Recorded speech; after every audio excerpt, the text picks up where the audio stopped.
Bismillahirrahmanirrahim. Assalamualaikum warahmatullahi wabarakatuh. Perkenalkan, saya Naila Trobiha dari Prodi PGSD 6A. Kali ini, saya akan melaporkan laporan pengenalan lapangan persekolahan di MI Negeri 1 Indramayu dengan dosen pengampu Bapak Dede Adiansyah MPD. Apa itu pengenalan lapangan persekolahan? Pengenalan lapangan persekolahan atau PLP adalah proses pengamatan dan implementasi pembelajaran di sekolah dasar melalui latihan pengembangan perangkat pembelajaran dan pembelajaran terbimbing. Kegiatan ini dilaksanakan di bawah bimbingan dosen pembimbing lapangan atau biasa disebut sebagai DPL dan guru pamong pada semester 7. PLP 1 adalah tahapan pertama dalam pengenalan lapangan persekolahan program sarjana pendidikan yang dilaksanakan pada semester 6. Program ini menjadi ajang bagi mahasiswa calon guru untuk mempraktikkan ilmu yang telah mereka peroleh di kelas. Adapun sejarah MI Negeri 1 Indramayu, MI Negeri 1 Indramayu merupakan sekolah negeri yang berlokasi di Desa Junti Kedokan, Kecamatan Juntinyuat, Kabupaten Indramayu, Jawa Barat. Sekolah ini memiliki reputasi yang baik dengan predikat akreditasi A. Sekolah ini beroperasi berdasarkan keputusan Menteri Agama Nomor 212 Tahun 2015 yang dikeluarkan pada 27 Juli 2015 sebagai Sekolah Dasar Islam.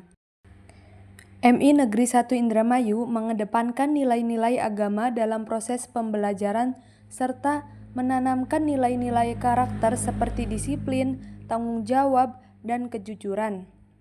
Adapun aspek-aspek yang diamati, yang pertama ada kultur sekolah, yang kedua struktur organisasi dan tata kerja, yang ketiga ada pengelolaan pendidikan, yang keempat ada peraturan dan tata tertib sekolah, yang kelima ada kegiatan-kegiatan seremonial di sekolah, yang keenam ada kegiatan intrakurikuler dan ekstrakurikuler.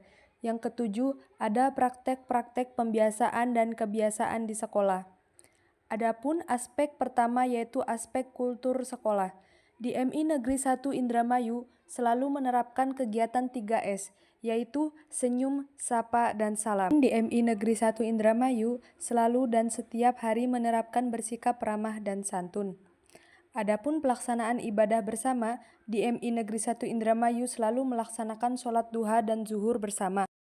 Selanjutnya, pengkondisian awal belajar di MI Negeri 1 Indramayu. Selalu membaca bacaan doa di awal pembelajaran. Suasana kelas yang menyenangkan, anjuran menjaga 5K yaitu kebersihan, keamanan, ketertiban, keindahan, dan kekeluargaan. Selanjutnya, upacara bendera di MI Negeri 1 Indramayu selalu dilaksanakan setiap hari Senin di pagi hari. Adapun upacara bendera dilaksanakan apabila ada kegiatan-kegiatan besar. Selanjutnya, penggunaan seragam sekolah. Pemakaian seragam telah ditentukan sesuai dengan kesepakatan yang telah ada. Selanjutnya ada pelaksanaan disiplin peserta didik. Ya, peserta didik dilatih untuk disiplin yaitu salah satunya dengan sebelum masuk di pagi hari. Maksimal 15 menit peserta didik sudah sampai di sekolah dan terdapat pula guru piket yang akan menyambutnya. Selanjutnya pelaksanaan disiplin guru. Ya, guru-guru mendapatkan jadwal-jadwal piketnya masing-masing. Setiap guru akan mendapatkan jadwal piket sesuai hari yang ditentukan untuk menyambut siswa yang datang di pagi hari sebelum jam bel masuk berbunyi. Anjuran memanfaatkan waktu. Ya, setiap siswa diberi kesempatan untuk memanfaatkan waktu yang ada seperti ketika sebelum istirahat. Guru mengatasi siswa dengan cara menanyakan pembelajaran apa yang telah dia dapatkan. Selanjutnya, tercipta suasana yang tenang dan nyaman untuk belajar. Ya, di MI Negeri 1 Indramayu sangat mengedepankan suasana yang tenang dan nyaman untuk belajar. Siswa dengan cara menciptakan atau membuat jadwal piket agar siswa melaksanakan dan membersihkan kelas sebelum dan setelah selesai belajar. Selanjutnya ada struktur organisasi dan tata kerja. Ada visi dan misi sekolah. Tentu saja di MI Negeri 1 Indramayu ini mempunyai visi misi yaitu menjunjung tinggi kedisiplinan dan meningkatkan rasa takwa kepada Allah Subhanahu wa taala. Yang kedua ada sosialisasi visi dan misi sekolah.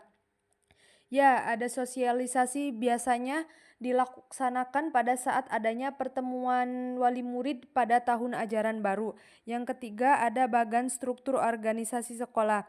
Bagan struktur organisasi sekolah terpampang di depan meja-meja guru dan terletak di samping pintu agar terlihat jelas. Yang keempat, ada deskripsi tugas untuk masing-masing komponen organisasi sekolah. Sudah tertera di bagian struktur organisasi. Selanjutnya, yang kelima, ada sosialisasi program kerja sekolah.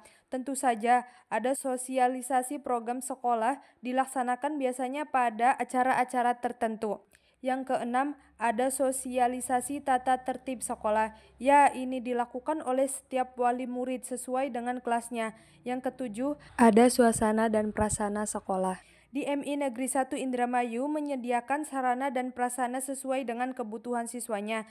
Tetapi prasarana yang belum tersedia di sini yaitu laboratorium, karena menimbang kegiatan yang amat sangat jarang. Selanjutnya ada pengelolaan pendidikan. Yang pertama ada pengelolaan kesiswaan. Ya, siswa diarahkan dan dibimbing oleh guru, terutama wali kelas. Yang kedua, pedoman penerimaan peserta didik baru. Ya, terdapat pedoman untuk guru agar dapat menerima peserta didik baru dengan ramah dan menyenangkan. Yang ketiga, pedoman orientasi peserta didik baru. Ya, ada untuk mengajarkan para peserta didik dalam mematuhi peraturan yang telah ditentukan di sekolah. Yang keempat, pelaksanaan orientasi peserta didik baru. Ada dengan cara mengajarkan untuk tidak terlambat saat jam pelajaran. Yang kelima, dokumen presensi peserta didik di sekolah. Ya, ada setiap kelas terdapat presensi siswa. Yang keenam, pelaksanaan organisasi di sekolah atau kegiatan ekstrakurikuler. Di sekolah ini telah menjalankan beberapa ekstrakurikuler, di antaranya ada pramuka, drum band, dan hadroh. Yang ketujuh, ada pelayanan peserta didik, bimbingan konseling, pelayanan perpustakaan, koperasi siswa. Tidak, bimbingan peserta didik dilakukan oleh wali kelasnya masing-masing. Sedangkan pelayanan perpustakaan itu ada dan koperasi siswa itu ada. Selanjutnya yang kedelapan, ada jadwal piket siswa di kelas. Ya, jadwal piket telah ditentukan oleh wali kelas untuk melatih tanggung jawab dan kedisiplinan siswa. Selanjutnya ada pengelolaan kurikulum. Yang pertama ada jadwal mengajar pendidik. Ya, setiap guru mendapatkan jadwal mengajar. Yang kedua ada jadwal kegiatan ekstrakurikuler. Ya, sekolah ini menyediakan beberapa ekstrakurikuler. Tentu saja ada jadwal dalam kegiatan ekstrakurikuler tersebut. Selanjutnya ada pengelolaan personalia. Yang pertama ada daftar urutan kepangkatan tenaga pendidik. Ya, ada di organ yang telah terpapar di kantor. Yang kedua ada daftar urutan kepangkatan administrasi. Ya, ada daftar urutan kepangkatan administrasi juga terdapat di ruang TU. Selanjutnya ada pengelolaan keuangan. Yang pertama ada papan informasi keuangan sekolah. Ya, papan informasi keuangan sekolah dipaparkan di ruang TU. Yang kedua ada sumber pendapatan sekolah. Ya, dari pemerintah, misalnya dana BOS untuk pembelian perlengkapan belajar dan sekolahan. Selanjutnya ada pengelolaan hubungan masyarakat dan sekolah. Hubungan sekolah dan masyarakat sangat baik karena pihak sekolah sangat terbuka kepada masyarakat. Yang pertama ada sistem penyampaian informasi dari sekolah ke masyarakat, papan pengumuman, majalah dinding, brosur, informasi digital. Ya, sistem penyampaian yang disampaikan kepada masyarakat melalui pengumuman dan sosialisasi dari pihak sekolah yang disampaikan secara langsung kepada masyarakat ataupun brosur. Yang kedua ada pelaksanaan komite sekolah, papan struktur organisasi komite sekolah, peran dan fungsi komite sekolah. Ya, komite sekolah dalam pelaksanaannya dipaparkan di papan yang ada di ruang TU. Selanjutnya ada pengelolaan sarana dan prasarana. Yang pertama ada daftar inventaris sekolah. Ya, pihak sekolah selalu mencatat hal yang ada di sekolah ini.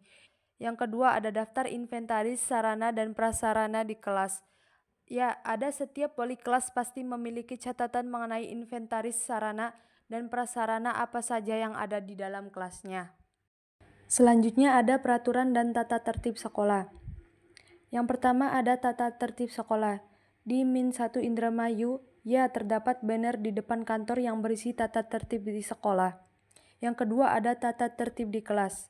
Ya, setiap kelas membuat tata tertib dengan wali kelasnya masing-masing. Yang ketiga ada tata tertib guru. Ya, guru juga memiliki tata tertib yang harus dipatuhi. Yang keempat ada tata tertib siswa. Ya, tata tertib siswa ditentukan dan disampaikan secara langsung oleh wali kelas. Yang kelima, adanya pemberian sanksi terhadap pelanggaran tata tertib. Ya, sanksi diberikan jika siswa melanggar tata tertib yang telah disepakati dan ditentukan. Yang keenam, adanya pendampingan pelaksanaan tata tertib. Ya, terdapat pendampingan pelaksanaan tata tertib, yaitu dengan cara mengarahkan dan membimbing siswa agar dapat mematuhi tata tertib tersebut. Selanjutnya ada kegiatan-kegiatan seremonial di sekolah. Yang pertama ada ketepatan waktu mengikuti upacara bendera atau rapat. Ya, di sekolah MI Negeri 1 Indramayu ditetapkan seluruh siswa dan guru wajib datang ke sekolah maksimal 15 menit sebelum jam pertama masuk. Yang kedua, kelengkapan atribut sekolah. Ya, di dalam kelas para guru mengecek atribut yang dipakai siswa. Yang ketiga, kehadiran saat upacara atau rapat. Ya, setiap siswa wajib mengikuti kegiatan upacara. Yang keempat, musyawarah mufakat dalam rofat. Ya, biasanya dilakukan oleh kelas-kelas tinggi seperti kelas 6. Ketika akan mengadakan perpisahan, ketika memilih ketua kelas, anak-anak juga sering bermusyawarah untuk menentukan yang akan dituju. Yang kelima yaitu keikutsertaan dalam keagamaan. Ya, anak-anak diwajibkan mengikuti sholat duha pada pagi hari sebelum memulai kegiatan pembelajaran di MI Negeri 1 Indramayu. Yang keenam, berpakaian sesuai kegiatan seperti adat, budaya, atau keagamaan. Setiap ada hari-hari besar, siswa di MI Negeri 1 Indramayu diminta berpartisipasi seperti ketika memperingati Hari Besar Islam, mereka memakai baju muslim dengan sopan. Selanjutnya ada intrakurikuler. Yang pertama ada kegiatan intrakurikuler. Di MI Negeri 1 Indramayu tentu saja pembelajaran dilaksanakan sesuai dengan kurikulum yang berlaku di sekolah ini. Yang kedua ada jadwal pelaksanaan intrakurikuler. Ya, siswa diberi jadwal dari hari Senin hingga hari Sabtu. Yang ketiga ada pembinaan intrakurikuler. Ya, setiap guru pasti menjadi pembina intrakurikuler. Yang keempat, setiap guru menjadi pembina intrakurikuler. Ya, di MIN 1 Indramayu, guru menjadi pembina intrakurikuler sesuai dengan apa yang diajarkannya. Yang kelima, setiap peserta didik mengikuti intrakurikuler. Ya, setiap siswa wajib mengikuti kegiatan pembelajaran di kelas. Selanjutnya yaitu ekstrakurikuler. Yang pertama ada kegiatan ekstrakurikuler. Ya, di MIN 1 Indramayu disediakan beberapa ekstrakurikuler untuk menarik minat dan mengembangkan potensi yang dimiliki oleh siswa. Yang kedua ada jadwal pelaksanaan ekstrakurikuler.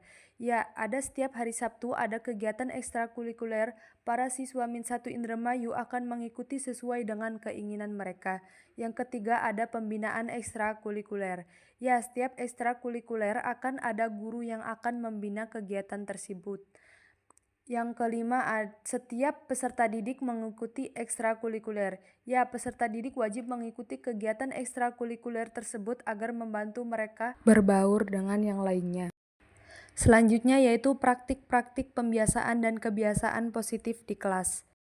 Yang pertama yaitu pelaksanaan berbaris sebelum masuk kelas. Ya, di MIN 1 Indramayu kegiatan ini biasanya dilakukan oleh anak kelas 1. Tujuannya membuat siswa sabar dan semangat sebelum pembelajaran dimulai. Yang kedua ada pelaksanaan ketertiban siswa, kelengkapan seragam dan kebersihan, kerapihan rambut, dan kebersihan kuku. Ya, di MIN 1 Indramayu itu dilakukan setiap hari Jumat. Yang ketiga ada praktik kebiasaan mencium tangan guru. Ya, di MIN 1 Indramayu itu sebelum kegiatan pembelajaran dimulai itu akan mencium tangan guru. Yang keempat, praktik kebiasaan membuang sampah pada tempatnya. Ya, di MIN 1 Indramayu itu setiap hari diajak mempraktikkan kegiatan membuang sampah tersebut di tempatnya. Ya, setiap hari siswa diajak mempraktikkan kegiatan tersebut yaitu membuang sampah pada tempatnya. Yang kelima, praktik bekerja sama pada peserta didik. Ya, ada beberapa guru saat belajar menggunakan metode diskusi untuk melatih siswa saling bekerja sama dan kompak serta aktif dalam berdiskusi. Berikut dokumentasi di MIN 1 Indramayu. Baik, terima kasih. Saya Naila Trobiha. Kurang lebihnya mohon maaf. Wassalamualaikum warahmatullahi wabarakatuh.